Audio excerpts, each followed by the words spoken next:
창세기 18장 19, 20, 21장까지 읽으세요. 오늘 읽을 말씀은 18장 1절로 8절 같이 보도록 하겠습니다. 창세기 18장 1절부터 8절. 여호와께서 마므레의 상수리 나무들이 있는 곳에서 아브라함에게 나타나시니라. 날이 뜨거울 때에 그가 장막문에 앉아 있다가 눈을 들어본즉 사람 셋이 맞은편에 서 있는지라. 그가 그들을 보자고 장막문에서 달려나가 영접하여 몸을 땅에 굽혀 이르되 내 주여 내가 주께 은혜를 입어서오면 원하건대 종을 떠나 지나가지 마시옵고 물을 조금 가져오게 하사 당신들의 발을 씻으시고 나무 아래에서 씻어서 내가 떡을 조금 가져오리니 당신들의 마음을 상쾌하게 하신 후에 지나가소서. 당신들이 종에게 오셨음이니이다. 그들이 이르되 네 말대로 그리하리라. 아브라함이 급히 장막으로 가서 사라에게 이르되 속히 고운 가루 채쌀을 가져다가 반죽하여 떡을 만들라 하고 아브라함이 또가 죽되 있는 곳으로 달려가서 기름지고 좋은 송아지를 잡아 하인에게 주니 그가 급히 요리한지라. 아브라함이 엉긴 젖과 우유와 하인이 요리한 송아지를 가져다가 그들 앞에서 차려놓고 나무 아래에 모셔 섬에 그들이 먹으니라. 아멘. 18장 말씀에서 보면은 아브라함이 아주 나그네를 손님을 지극정성으로 접대하는 것을 볼 수가 있습니다. 그래서 이걸 놓고 히브리서 기자는 아브라함이 이 손님을 접대하다가 부지 중에 천사를 접대했다. 그런 일이 있었다는 것입니다. 우리도 한번 깊이 생각해 보면서 성경의 교훈은 죽게 하듯 하라. 그렇게 말씀했으니까 이거 하나 붙들면은 모든 사람을 죽게 하듯 하는 이런 마음을 가지면은 사업을 해도 잘 될 거고, 목회도 이렇게 하면은 참 잘 될 터이고, 저는 좀 부족하지만, 그래서 사람을 그냥 사람으로만 보지 말고 죽게 하듯 이렇게 대하면은 얼마나 그 사람을 감동시킬 수 있겠는가. 주님이 그렇게 우리에게 말씀해 주고 있어요. 그리고 아브라함을 통해서 모범을 보여주고 있습니다. 그래서 아브라함은 참 사람인지라 약점도 있었죠. 뭐가 약했느냐 하면은 조금 겁이 약했지 않느냐. 겁이 좀 많았지 않느냐. 그래서 그 아내들이 애굽에 갔을 때도 야, 누가 묻고들랑 우리 서로 남매지간이라고 이야기를 하자. 그래서 한번 위기가 있었고, 또 오늘 20장에 가면은 그랄 왕에게 또 한 번 이런 위기가 있었던 것을 볼 수가 있어요. 이런 점에서는 좀 겁약했다 할 수 있는가 하면은 그 외에 장점이 훨씬 많았습니다.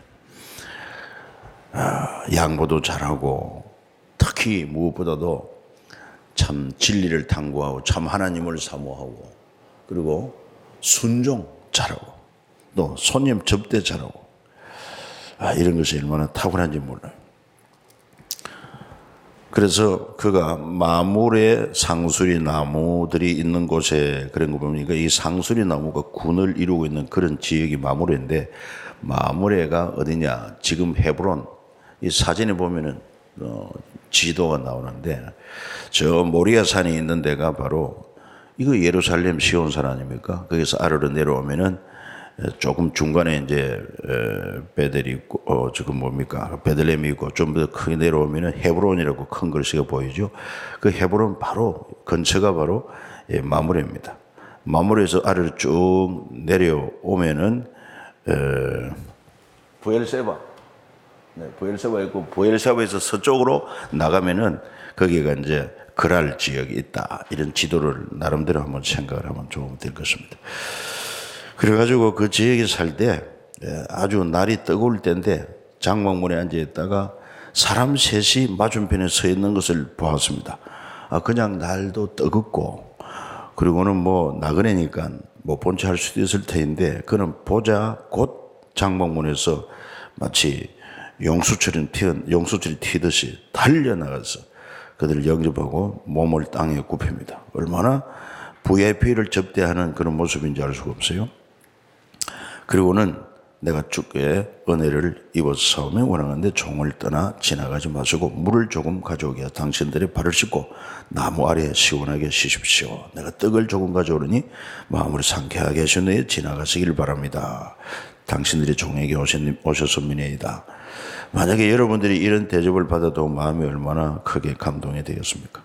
그래가지고 저들이 성랑을 하니까 커피 장모에 가서 아내에게 속히 고운 거로 새쌀을 가져다가 반죽에 떡을 만들라. 그러고 또 가축대 있는 곳으로 달려가서 기름지고 좋은 송아지를 잡아 하인에게 그도 급히 요리한지라. 그래가지고 은긴젓 우유 하인이 요리한 송아지를 가지고 그들 앞에 차려놓고 이렇게 접대를 했던 것을 알 수 있습니다. 그랬더니 어떤 일이 있습니까? 그들이 바로 새 천사였다. 또 바로 성부, 성자, 성령 하나님이 사람의 형상을 입고 왔다. 뭐 천사였다. 이렇게도 얘기를 합니다. 그때 아브라함에게 아내를 찾으면서 내년 이맘때 내가 반드시 내게 돌아오느니 네 아내 사라에게 아들이 있으리라. 그래 이제 아들 약속을 한 번 더 받고 그때 이미 사라는 나이가 많아가지고 생리가 끊어져서 이성적으로는 인간적으로는 아이를 가질 수 없습니다. 그래서 아마 그가 속으로 웃었다 이렇게 말하고 있는데 그래서 하나님의 사자가 말하기를 14절에 여호와께 능치 못한 일이 있겠느냐 기한이 이를 때 내가 네게로 돌아오리니 사라에게 아들이 있으리라. 하나님 말씀은 그대로 이루어지는 줄 믿으시기를 바랍니다. 그래서 저는 오늘 이 아침에 혹시 그동안도 자녀를 구했는데 하나님이 안 주셨다고 하면 다시 또 도전해서 아이고 하나님 우리를 만드시기도 하나님이시고 또 아브라함과 사라에게 이거 뭐 생리적인 조건을 떠나서 잉태하게 하고 주시는 이도 하나님이시니 하나님 우리에게도 이 믿음의 이사온이 허락해 주시옵소서. 도전을 할 이유가 있습니다. 필요가 있습니다. 혹시 오늘 이 말씀을 들은 여러분들이 그런 사람이 주변에 생각나거들랑 오늘 아침 새벽기도 방송 듣고 꼭 한 번 더 출산에 대한 믿음을 가집시다. 가지라고 그렇게 해도 좋아요.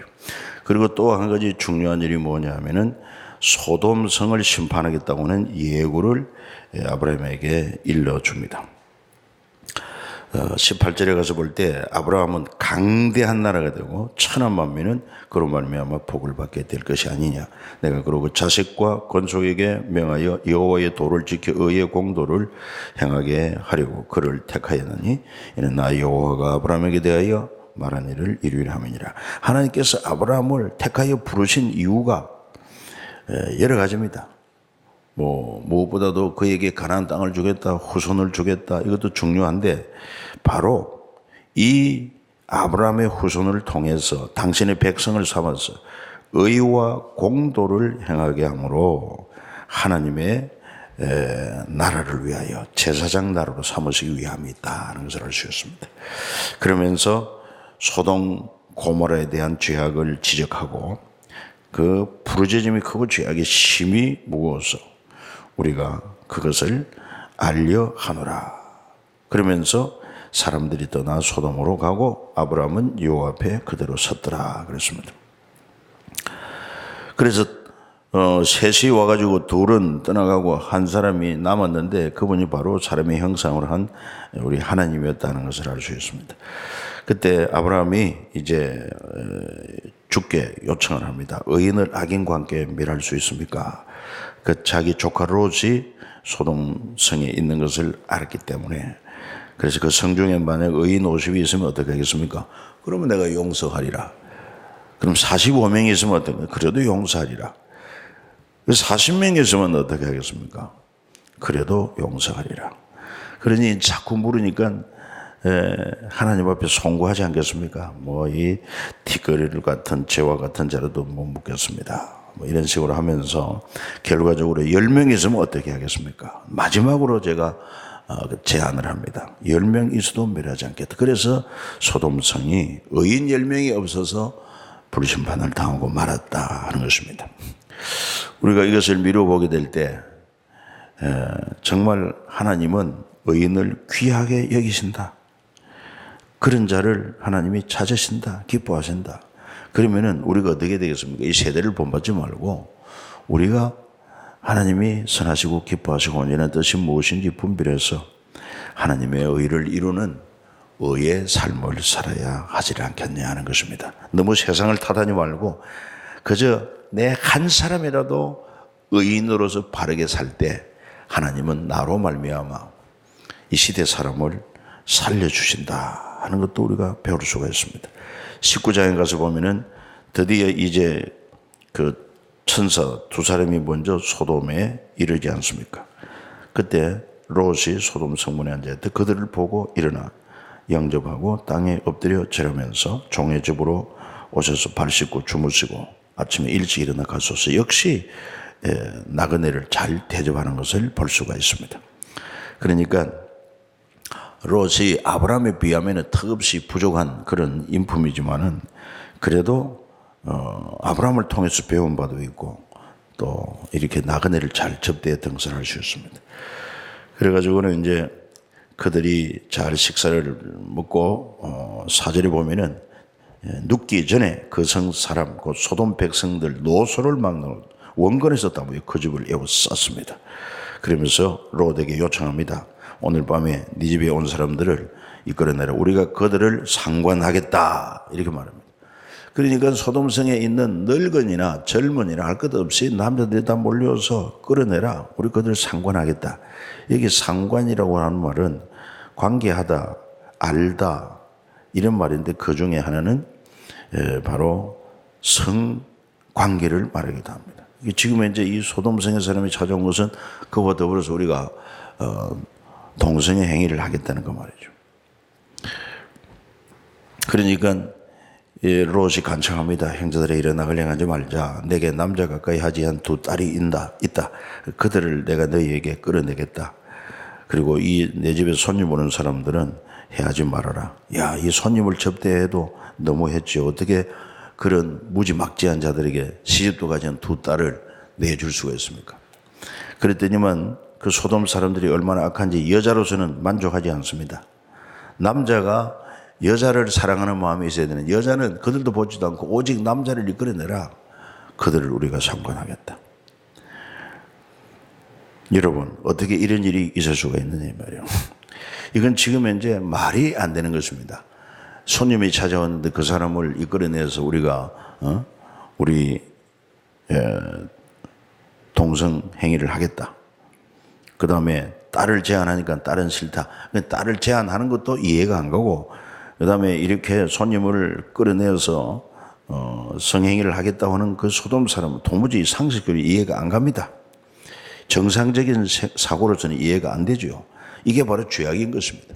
지금 이 시대에 그렇지 않습니까? 이 시대에도 우리가 생각할 때는 이게 지금 상식이 아닌데, 이 정상이 아닌데 어떻게 동성 결혼을 합법화하고 차별금지법을 만들어서 이런 동성애자에 대해서 함부로 비판하지 못하도록 이런 법을 만들고, 이게 바로 하나님의 심판이 임박한 그런 증거도 된다는 것을 알고 우리는 꼭 이런 점을 생각해야 되겠습니다. 특별히 여러분 로마서 1장 26, 27절에 가서 보면은 이 세상 사람들이 너무 악하고 하나님께서 그 부끄러운 욕심에 그냥 아예 내버려 둡니다. 방치해 두니까 얼마나 가정스러운지, 이 소돔 고모라 같이 이렇게 동성끼리 남자가 남자와 더불어서 성행위를 하는 것입니다. 그러면 정상적인 성행위 합니까? 학문으로 성행위를 하는 것입니다.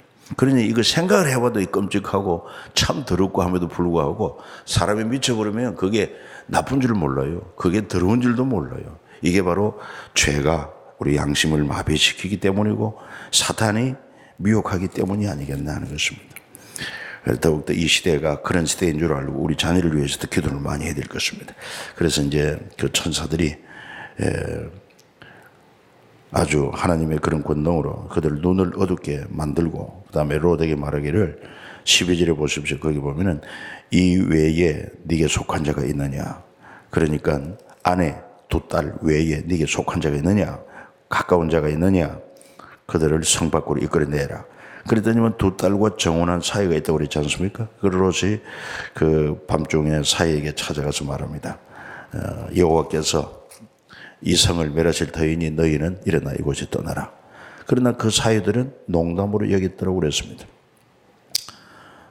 농담으로 여겼더라. 충분히 그럴 수가 있죠. 뭐 지금까지도 태평했는데 아니 갑자기 뭐 내일같이 불로 심판을 받는다. 그게 믿어집니까? 그러니까 늘 깨어있지 않으면은 아무리 진리를 이야기해도 사실을 이야기해도 안 믿습니다. 안 믿어지고요. 그러니까 늘 깨어서 말씀을 듣고 예민해야 돼. 그렇지 않으면은 결정적인 말씀을 해도 믿음이 되지를 않는다는 것입니다. 근데 여러분 오늘 우리는 어떻습니까? 하나님 말씀을 들을 때 혹시 농담으로 여기지 않습니까? 농담으로는 여기지 않겠지. 그러나 말씀을 애누리 하지는 않습니까? 애누리. 사라처럼 또 여기에 롯도 그랬습니다. 그래서 빨리 이 소돔성에 벗어나서 멀리 산으로 들어가려고 했는데 그 산으로 가는 길이 멀고 어떻게 될지 모르니까 가까운 소돔성 옆에 작은 성, 소알성이라는 성이 있는데 그곳에 피하게 해달라고. 그래서 결국은 그렇게 허락해 줍니다. 이 하나님의 말씀은요, 믿음으로 있는 대로 받아들여야 되지, 거기에서 농담으로 여긴다? 아니면은 애누리 한다? 불순종한다? 이거는 합당치 못하다 하는 사실을 우리가 기억해서 참으로 하나님 말씀을 들을 때 어떤 자를 하나님이 권고하시고 어떤 자의 복을 주시냐 그 말씀을 듣고 참 경외함으로 두려워할 줄 알고 마음에 떨림이 있는 사람, 이런 사람들을 하나님을 권고하고 바른 길로 인도하고 그들을 책임지고 복을 주신다고 하는 것도 잘 기억해야 되겠습니다. 그리고는 23절에 보면은 롯이 작은 성 소알에 들어갈 때 해가 돋았습니다. 그때 하나님이 이제 소돔성에 유황불로 내려서 심판을 하시는데 25절에 보니까 그 성들 온들 성에 거주하는 모든 백성 땅에 난 것을 다 유황불로 엎으십니다. 그런데 분명히 말하기를 떠나오면서 뒤돌아보지 마라. 도망하여 생명을 보존하고 돌아보거나 들에 머물지 말고 산으로 도망하여 멸망함을 면하라. 이랬음에도 불구하고 이 또 롯의 아내는 하나님 말씀을 이 가볍게 여기고 뒤돌아본 거예요. 왜 뒤돌아보았습니까? 그동안 지금까지 살아오면서 알콩살콩 그리고 애정이 담긴 자기 집과 모든 재물들 이것이 한순간에 불타는 것을 너무 마음이 아프고 아깝고 그래서 뒤를 돌아보았다 이 말이에요. 여러분 우리도 마찬가지입니다. 어떻게 보면 하나님께서 이 세상에서 우리를 불러내었습니다. 이제 더 이상 세상적인 가치관 살지 말고 세상 사랑하지 말아라. 그랬으면 그렇게 해야 되는데 이 두 마음이 되면 참 갈등이 많아요. 이스라엘 백성도 애굽에서 나왔으면 딱 가나안 땅을 향해서 오로지 전진하면 될 터인데 야 그때가 좋았다. 애굽에서 그때 고기도 먹고 또 과일도 먹고 채소도 먹고 그때가 좋았는데 자꾸 이렇게 과거를 놓치지 못하니까 앞으로 진전이 안 되는 것입니다. 여러분 뒤돌아보지 마십시오. 그리고 우리는 이제 생기를 잡았으니까 하늘나라 밭에 일하러 생기를 받은 데 되었으니까 자꾸 뒤를 보면 어떻게 생기를 바로 갈 수 있겠어요. 그리고는 성경도 말합니다. 롯의 철을 기억하라. 누가복음 17장에 보면은 롯의 철을 기억하라. 롯의 철을 기억하라. 왜 뒤돌아보느냐 그 말이죠. 그리고 하나님께서 이렇게 소돔을 엎으시는 가운데서도 아브라함을 생각하사 롯을 그 중에서 내보내셨더라. 정보기도가 이렇게도 힘이 있습니다. 여러분 우리가 복의 사람이 되었습니다. 우리가 축복하면은 그 복이 임하고 아닌 게 아니라 저주를 내리면 저주도 임할 수밖에 없어요. 그런 특권을 가지고 오늘도 여러분께 속한 가족들 중에 믿지 않는 그런 가족이 있다면은 가까운 이웃이 있다고 하면은 뜨겁게 기도함으로 정말 그들을 심판해서 건져내는 역사가 일어나야 될 것입니다. 자, 그리고는 이제 인류가 다 망했다고 생각했습니다. 그리고 그 두 딸이 말이죠. 이제 우리 신랑 될 사람도 다 죽었으니까 우리가 어떻게 후손을 이어가겠느냐. 우리는 아들도 없지 않느냐. 그래가지고 아버지를 술 마시게 취하게 하고 큰딸이 동침하여 또 작은 딸도 그렇게 해서 그들 몸을 통해서 아들을 낳았는데 큰딸에게서 모압 37절에 보면은 큰딸은 아들을 낳아 이름을 모압이라. 이건 아버지의 소상이라는 뜻이고 그 다음에 작은 딸도 아들을 낳았으니까 벤암미 내 백성의 아들 이런 뜻으로 암몬 자손의 조상이 되었는데 이 모압 쪽 암몬 쪽이 이스라엘을 대대로 지금까지도 괴롭히고 갈등 가운데 있는 존재로 하는 것입니다. 이 하나님 말씀을 떠난 이런 결과에 대해서 얼마나 나쁜 영향을 미치는가 하는 것을 알 수 있습니다. 그리고 아까 말씀한 것처럼 아브라함이 네게브 땅 그랄 아까 보았죠. 지도에 보면 그 그랄로 옮겨가서 그때 그 그랄 왕 아비멜렉도 역시 아브라함의 아내 사레를 보고 그냥 사레를 보고 그 미모에 빠져버렸습니다. 그래서 사람을 데려다가 그 누구냐 물었더니 뭐 너희 동생이라고 하니까 좋다 내가 잘 대접하겠다 하고 아내로 삼겠다 데려간 것입니다. 그 밤에 하나님이 역사하는 거예요. 아비멜렉에게 꿈에 나타나가지고 네가 데려간 이 여인으로 말하면 네가 죽으니 그는 남편이 있는 여자다. 그러니까 아비멜렉이 놀래가지고 내가 순수하게 자기 누이 동생을 위해서 내가 데려왔는데 그래서 하나님이 6절 중반에 보면 나도 그 사실을 알게 너를 막아 네게 범죄하지 아니하게 하였다. 그래가지고 놀래가지고 아내를 돌려주고 선물까지 여러분 더불어 주는 것을 볼 수 있습니다. 14절에 보면 아비멜렉이 양과 소 종들을 이끌어서 아브라함에게 주고 그의 아내 사라도 그에게 돌려보냈습니다. 참 좀 어처구니가 없는 그런 일이죠. 전에도 말씀을 본 것처럼 사람은 연약하고 실수를 해도 하나님은 사랑하는 자를 책임져 주시고 꿈에서라도 역사하시는 하나님이시다.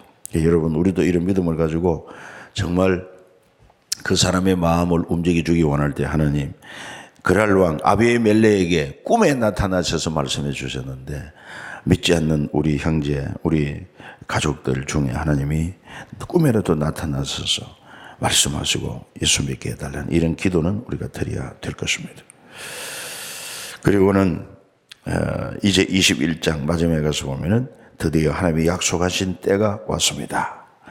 그래서 2절에 보니까 사라가 임신하고 하나님 말씀하신 시기가 되어 노년에 아브라함에게 아들을 낳아서 이름을 이삭이라고 했습니다. 8일 만에 물론 할례를 행합니다. 말씀대로 순종을 했고요. 그때 이 아들을 놓고는 웃습니다. 이름도 이삭이고 듣는 자가 다 나온 게 웃으리라. 뭐 자기들은 너무 좋아서 웃고 듣는 사람은 아니 세상에 그래 90 할매가 아이를 낳았냐 뭐 이래서도 웃고 그래서 서로가 웃었다는 것이죠. 여러분 하나님께서 이삭이라는 이름을 주실 때 오늘 이 아침에 여러분들에게도 웃게 하는 하나님의 은혜가 임하기를 주 예수 이름으로 축복합니다. 우리 예수 믿는 사람 웃으면서 살아야 됩니다. 기뻐하면서 살아야 됩니다. 항상 기뻐하라. 내가 다시 말하노니 기뻐하라. 그래서 예수 안에 살면서 이 세상 모든 걱정 근심을 내가 다 짊어진 것처럼 그렇게 우울할 필요가 없고 그렇게 걱정할 거 없어요. 걱정 염려거리가 있으면은 기도로 다 맡겨버리고 나는 기뻐하자 나는 감사하자 이렇게 살아야 됩니다. 우리 한번 스스로 한번 다짐해 봅시다. 오늘도 기쁘게 오늘도 감사하게 하나님이 웃기시는 하나님이 여러분 많이 웃겨주는 그런 은혜가 있기를 바라는 것입니다. 그래가지고 아이가 젖을 떼고는 또 큰 잔치를 배설했으니 오늘 우리처럼 뭐 돌잔치를 했다고도 볼 수가 있죠. 그런데 문제가 생긴 게 뭐냐면은 이제 사라에게 아들이 나서 좋긴 좋은데 그 하갈 몸종 하갈을 통해 태어난 이스마엘이 나이가 14살이나 되었습니다. 그러니까 태어난 이 이삭과 더불어 살아가면서 자꾸 구박을 하는 거야. 이걸 보고는 사라가 열을 받아가지고 다시 내쫓습니다. 1차적으로 전에 한번 임신해가지고 뭐 애를 가졌다 이래서 주인을 무시하다가 뭐 쫓겨났다가 그리고 천사의 권고를 보고 다시 네 주인을 잘 섬기라 들어왔는데 이게 또 아이가 크면서 아이와 아이끼리 사이가 안 좋으니까 둘 다 내쫓았어요. 그러나 그들도 역시 부엘세바로 쫓겨가서 아까 부엘세바 그쪽으로 쫓겨가서 광야에서 이제 이 아이가 자라게 되는데 하나님은 그에게도 내가 큰 족속을 이루게 하리라, 민족을 이루리 약속을 하십니다. 그리고 이제 22절에 가서 보면은 아브라함과 그랄 왕 아비멜렉과의 그 언약을 맺습니다. 그 아비멜렉이 보니까 이렇게 말합니다. 네가 무슨 일을 하든지 하나님이 너와 함께 계시도다. 이방 사람이 보고 이걸 아는 거요. 네가 무슨 일을 하든지 하나님이 너와 함께해서 형통나게 하시는구나. 그래가지고 그 지역에 참 물이 귀한데 아브라함이 샘을 파면은 거기에 샘이 물이 솟아오릅니다. 그런데 이제 그랄 왕의 그 이제 이 백성들이 아브라함의 우물을 갖다가 빼앗고 이런 일에 대해서 아비멜렉에게 이거는 우리 관계에 이런 일은 없어야 되지 않겠느냐. 그래서 27절에 보면은 아브라함이 양과 소를 가져다가 아비멜렉에게 주고 두 사람이 또 서로 언약을 세웁니다. 그래가지고 이제 아비멜렉이 묻습니다. 무슨 연유로 이렇게 하느냐. 30절에 아브라함이 이르되 너는 내 손에서 이 암양새끼 7을 받아 내가 이 우물을 판 증거를 삼으라. 그러니까 다시는 이 우물을 빼지 말라는 거죠. 그래서 그 이름을 부엘세바라 하여 부엘세바로 옮겨와서 살게 되었다는 것입니다.